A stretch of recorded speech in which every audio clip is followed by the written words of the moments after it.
Perfecto, ahí están viendo el PowerPoint, ¿no es cierto? Sí.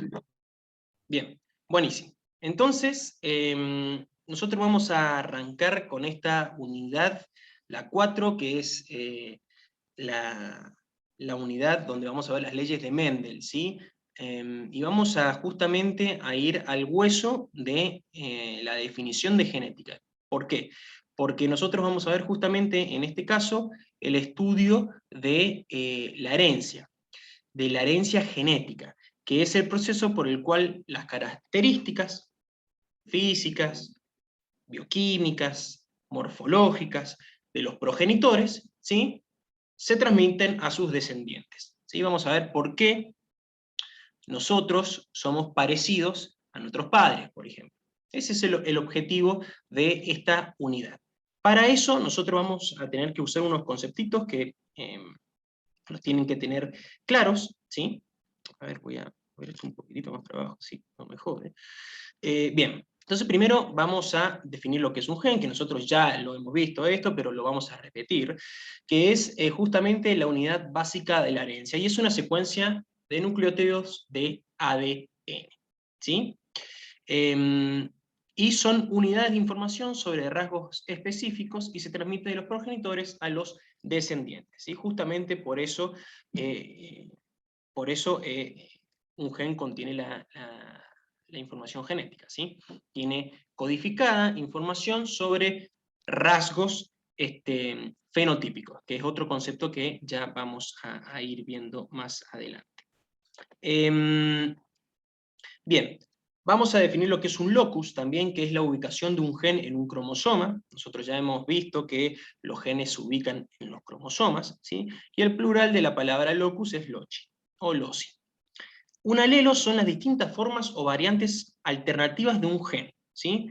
Un gen, por ejemplo, puede ser el color del ojo, ¿sí? Bueno, dentro del gen que me va a codificar el color de los ojos, voy a tener diferentes alelos. Voy a tener alelos que codifican un ojo marrón, alelos que me van a codificar para un ojo azul o para un ojo verde, ¿sí? Voy a tener diferentes variantes dentro de un mismo gen. A eso se lo llama alelo, ¿sí? Y voy a tener dos tipos de alelos. Voy a tener un alelo dominante, en donde se necesita solo una copia para expresarse, eso ya lo vamos a ver enseguida, y un alelo recesivo. Un alelo recesivo necesita dos copias para expresarse. El alelo, por ahora lo que tienen que tener en la cabeza es que el alelo dominante, justamente la palabra se lo está diciendo, domina sobre el recesivo, ¿sí? Eso ya lo vamos a ir viendo con los diferentes ejemplos que vamos a tener acá en la unidad, ¿sí? Un organismo homocigota es otro concepto que nosotros vamos a usar mucho. Es cuando ambos alelos de un par de cromosomas son idénticos, ¿sí? Y un organismo heterocigota es cuando ambos alelos de un par homólogo, ¿sí? Estamos hablando de par de cromosomas, ¿sí?, son diferentes. Por ejemplo, acá lo tienen acá lo tienen esquematizado en justamente este dibujito. Fíjense, acá tenemos, supongamos, el cromosoma 1, supongamos, ¿sí? Acuérdense que nosotros somos organismos diploides, estoy hablando del ser humano, ¿sí? Somos organismos diploides, y tenemos entonces, del cromosoma 1, tenemos un cromosoma heredado de la madre y un cromosoma heredado del padre, ¿sí? Entonces, por eso tenemos acá dos cromosomas, supongamos que sean el cromosoma 1, ¿sí? Estamos hablando del cromosoma 1. Fíjense, en el organismo homocigota, este gen tiene el alelo B alta, ¿sí? En los dos cromosomas, tanto en el de la madre como en el del padre, en este gen, el alelo que nosotros vemos en el genoma es esta B larga, ¿sí?, que me va a codificar para un rasgo X, ¿sí? Entonces a este organismo le voy a llamar heterocigota. Ahora, fíjense qué es lo que pasa en un organismo heterocigota. Tenemos en el mismo gen, ¿sí?, dos informaciones distintas, una para un alelo dominante, que va a ser la B larga, y uno para un alelo recesivo, que va a ser la B corta. ¿sí?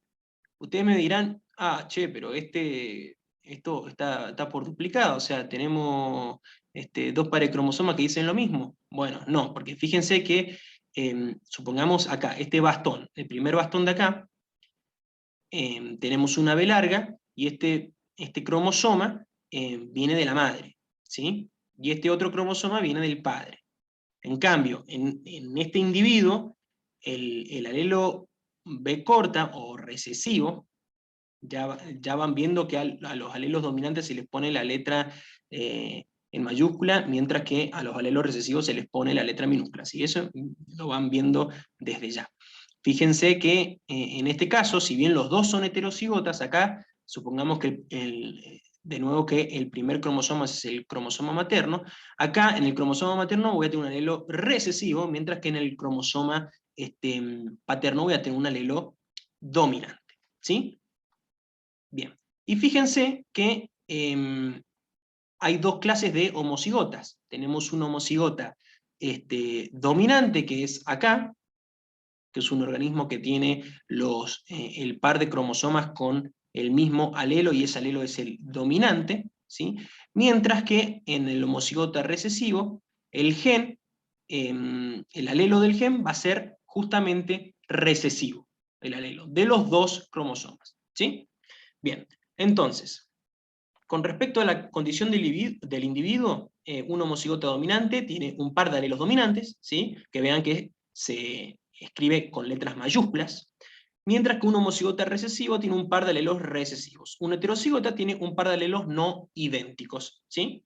Por ejemplo, acá estos dos organismos que tienen en sus cromosomas información tanto del alelo dominante como del alelo recesivo, ¿sí? Entonces, de nuevo, ¿qué era el alelo dominante? Es el alelo que se va a expresar en caso de que esté presente, ya sea en un homocigota dominante o en un heterocigota. Acá le agregamos a la definición del alelo dominante una segunda definición que habla de homocigosis y heterocigosis, ¿sí? Mientras que un alelo recesivo solo va a expresarse en organismos homocigotos recesivos, ¿sí? El alelo dominante domina sobre el recesivo. Entonces fijémonos este caso de loros de Plutón. No sé en dónde vamos a ver un loro turquesa, pero no importa. Esto es para que ustedes entiendan cómo es el mecanismo. Fíjense, acá cruzamos un organismo, este loro, que es verde, que el verde está codificado por un alelo dominante, ¿sí? Y este organismo tiene los dos alelos verdes, ¿sí? Mientras que este loro tiene los dos alelos recesivos que codifican para el color turquesa. Los hijos que van a tener esta pareja de loros, eso ya lo vamos a ir viendo después cuando veamos las leyes de Mendel, van a ser todos heterocigotos. ¿Sí? Es decir, que los organismos hijos, acá, van a tener ambos tipos de información. Van a tener información que codifica para el color verde, y van a tener información que codifica para el color turquesa. ¿Sí? Ahora, como el alelo dominante es el verde, ¿sí? Por más que yo tenga las dos informaciones, se va a expresar solamente el alelo dominante, que en este caso es el alelo que codifica el color verde. Entonces voy a tener todos los hijos, van a tener, los hijos de estos loros van a ser loros de color verde.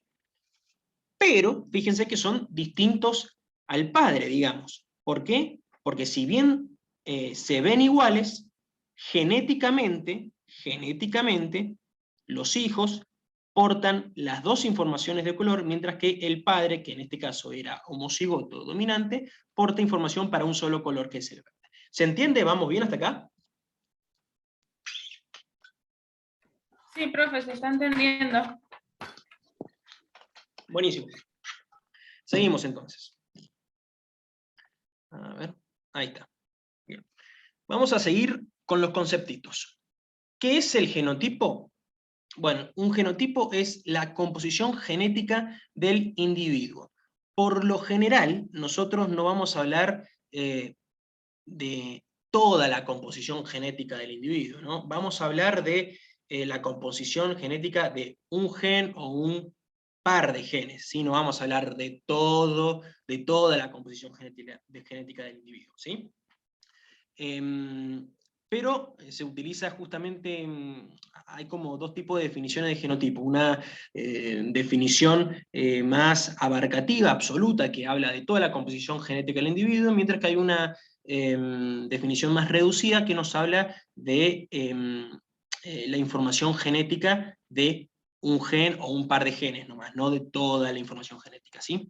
Y bueno, y en el genotipo se codifica un cierto rasgo o característica fenotípica. Bueno, ¿qué es el fenotipo ahora? El fenotipo es el conjunto de características observables y mensurables de un organismo. Acá de nuevo tenemos la definición abarcativa, que abarca el conjunto de todas las características observables y mensurables de un organismo, pero también hay una definición más reducida que habla de una característica observable o un par de características observables y mensurables de un organismo, ¿sí?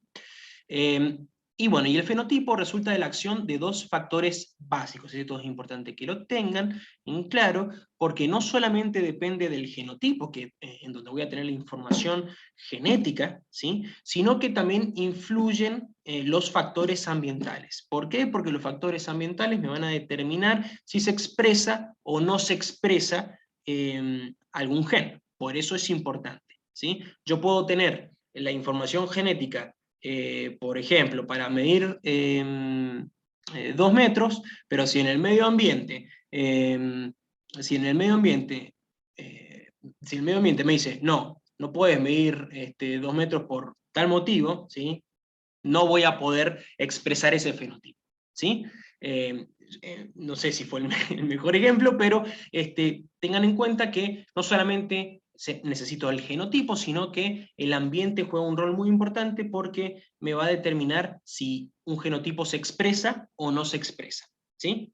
Entonces, fijémonos acá en este diagramita que tienen, tenemos un genotipo, ¿sí? Que esto es parecido a lo que nosotros vimos de los loros. Y fíjense, empecemos de abajo hacia arriba. Tenemos acá un genotipo homocigota, otro genotipo homocigota y un genotipo heterocigota, ¿sí? Ahora, viendo este dibujito, ¿ustedes me pueden decir cuál es el alelo dominante y cuál es el recesivo? ¿O qué codifica el alelo dominante y qué codifica el alelo recesivo? Viendo este dibujito acá. El alelo dominante sería el rosa. Perfecto, perfecto. Y el Bien. recesivo el blanco, y el otro rosa es heterocigota pero dominante. Exacto, exacto. Entonces tenemos, muy bien. ¿Quién habló ahí? Joana. Bien, Joana, muy bien. Entonces tenemos, fíjense, dos fenotipos distintos, ¿sí? Una flor rosa o una flor blanca. Esos son los únicos dos fenotipos que tengo, pero tengo tres genotipos distintos, ¿sí? Puedo tener un homocigota dominante, un homocigota recesivo, o un heterocigota que va a tener el fenotipo dominante. ¿Sí? Perfecto. Muy bien. Bueno, ahora teniendo eso en cuenta, vamos a hablar sobre justamente Gregor Mendel, que fue el que sentó las bases de la genética clásica, ¿sí? Justamente lo que ustedes tienen ahí escrito es que contribuyó a demostrar que las características heredadas se encuentran en unidades discretas que se distribuyen en generación en generación o en cada generación, ¿sí? Y llamó a estas unidades como elemente, y es lo que hoy conocemos como genes, ¿sí? No me interesa el nombre que le puso Mendel, que ustedes lo sepan, pero sepan que lo que sí descubrió él es que la información genética está en unidades discretas, ¿sí? Y hoy esas unidades discretas las llamamos genes, ¿sí? Y justamente ahí está la información genética. Bueno, y Mendel estableció varias reglas de herencia o leyes de herencia que ahora son conocidas como leyes mendelianas, ¿sí? Mendel lo que hizo fue pruebas de cruzamiento, es decir, que cruzó plantas de arveja, ¿sí? Que el nombre científico es Pisum sativum, para poder dar con estas reglas de herencia y estas leyes de herencia, ¿sí? ¿Por qué eligió esta planta? Bueno, porque son fáciles de cultivar, poseen un crecimiento rápido, para la época evidentemente se conseguían con facilidad en el comercio, pero lo importante es que eran fáciles de cultivar, crecimiento rápido, tienen variedades con características claramente diferentes, que es lo que vamos a ver después en el cuadradito, en el cuadro acá que tienen, y las estructuras reproductivas de la flor están encerradas por completo por pétalos.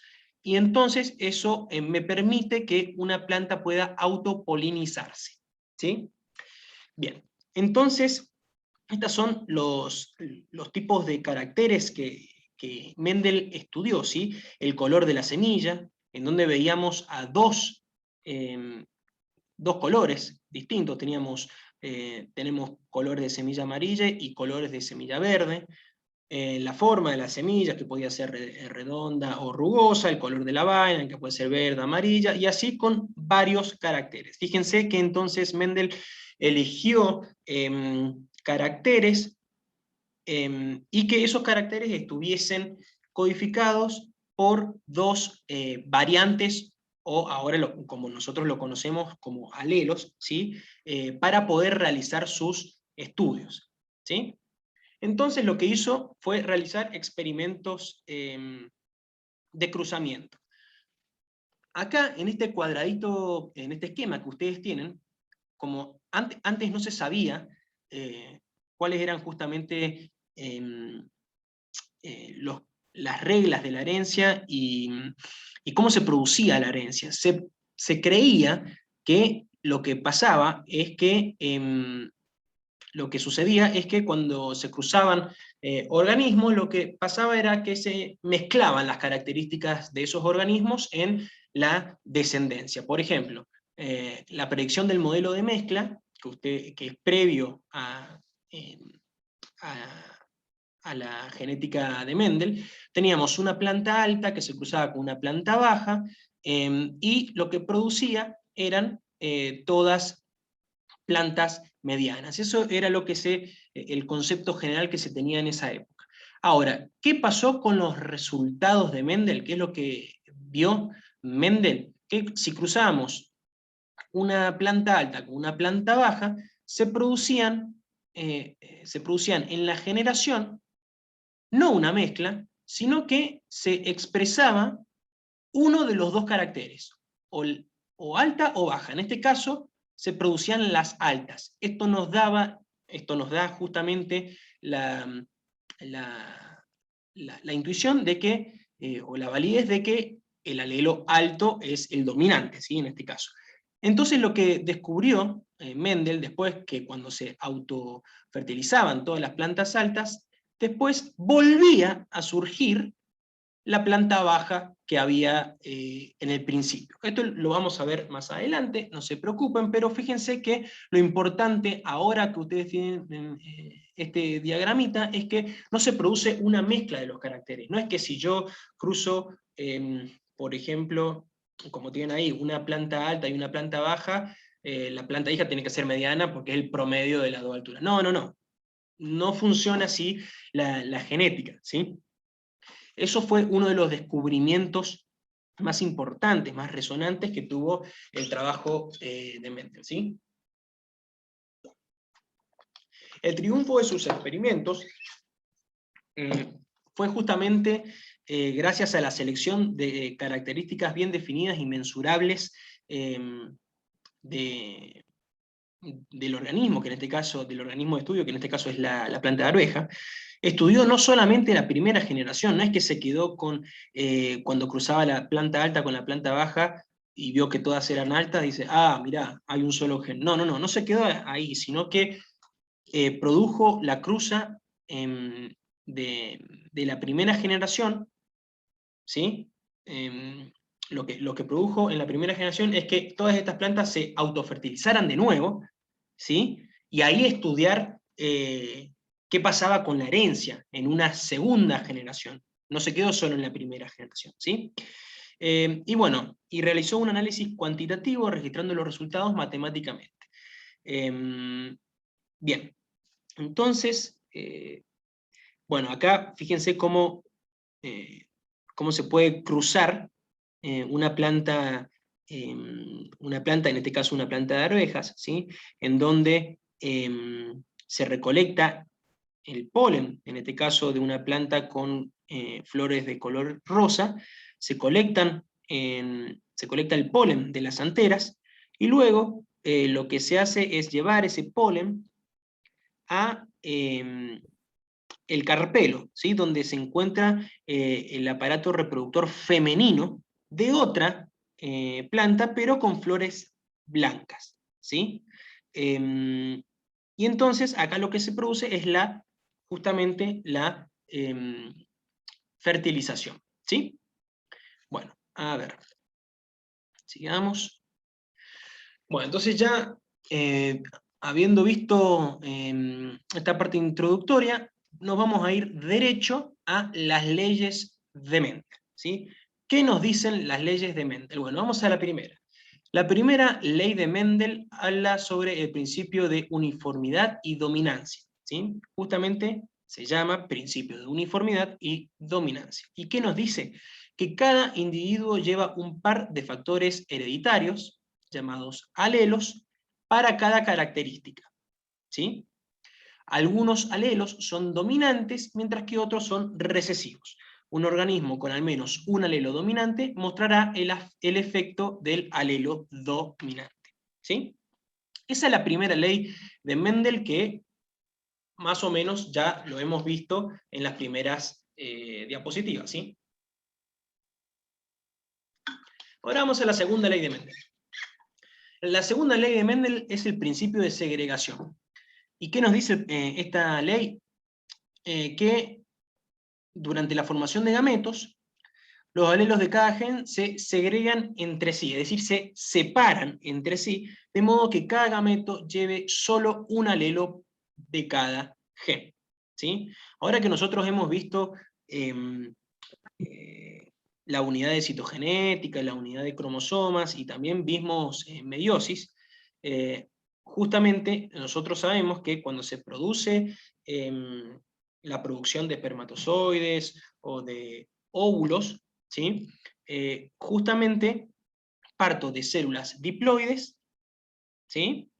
La espermatogonia o la oogonia, para tener células que van a ser haploides, que van a tener justamente un solo set de cromosomas, es decir, que van a tener solamente la información genética de uno de los padres, ¿sí? Es decir, que voy a tener, hablando a modo general, no es que suceda siempre, pero hablando en términos de genética clásica, voy a tener solamente una información para cada característica, ¿sí? Porque son organismos haploides, no como los organismos diploides, que van a tener justamente, al tener los dos cromosomas, materno y paterno, van a tener la información, dos informaciones de cada gen, la codificada por el cromosoma paterno y la codificada por el cromosoma materno, ¿sí? Paterno y materno. Bien, entonces veamos acá. Nosotros tenemos una planta que tiene una planta, o bueno, no sé si estamos hablando acá, seguimos con los guisantes, pero no importa. Supongamos una planta amarilla, ¿sí? Y una planta verde. Veamos que los gametos se van a formar y van a tener información, como son homocigotas, van a tener la misma información que los padres, los gametos, nada más que van a tener un solo alelo en vez de dos, ¿sí? Entonces, cada padre homocigoto en la generación P produce solo un tipo de gametos, ¿sí? El verde va a producir gametos verdes y el amarillo va a producir gametos amarillos, ¿sí? Nada más que tienen un solo tipo de información, ¿sí? Una sola información. Luego, cuando se cruzan, cuando se produce la fecundación justamente de los dos gametos, voy a tener un organismo heterocigota, pero como el alelo dominante es El amarillo, ¿sí? Este organismo va a ser heterocigota, pero con un fenotipo dominante, ¿sí? La descendencia heterocigota de F1 produce, ahora puede producir dos tipos de gametos. ¿Por qué tengo información tanto para una planta amarilla como una planta verde? ¿Sí? Porque es un organismo heterocigota. Entonces puedo formar dos gametos distintos. ¿Sí? Bien. Entonces, cuando yo produzco la autopolinización de esta planta, ¿sí? Que eso ya después lo vamos a ver bien cuando hagamos el cuadro de Punnett en los ejercicios, voy a tener entonces una descendencia de este tipo. Voy a tener a 3 organismos fenotípicamente dominantes y un organismo fenotípicamente recesivo, es decir, voy a tener 3 amarillos y un verde, ¿sí?